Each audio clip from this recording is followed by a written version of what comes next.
We've had a marvellous first day here in the Mara Triangle. We've spent 7.5 hours scouring the landscape and we've seen some incredible stuff. It began at 4 o'clock this afternoon with a large herd of wildebeest thinking about crossing the Mara River. Well, in the end they didn't, and one of the great reasons for that, of course, is that, well, there are lots of crocodiles. We watched one of those great dinosaurs of the deep eating a cousin of one of the wildebeest standing on the side of the river, and that turned them round. Later, as the sun began setting over the Olololo escarpment, we headed towards the lions. 1 lioness of the Kichwatembo Pride and 3 males of the Marsh Male Coalition. They've recently taken over this area.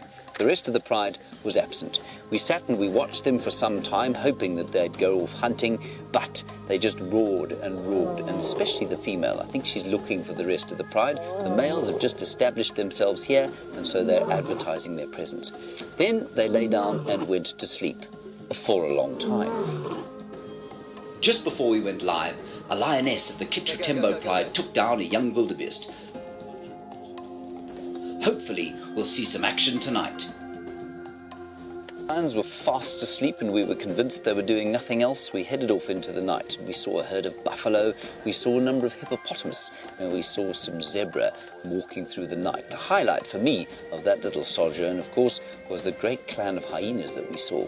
They're operating to the east of where we're sitting now. We probably saw 20 of them, and the highlight being 2 little youngsters, one of them carrying a leg bone, and the other who came right up to the Land Rover to smell this strange thing in the night. So join us on Bargroft TV and we'll hopefully follow the Kichwatembo Pride hunting in the Mara Triangle.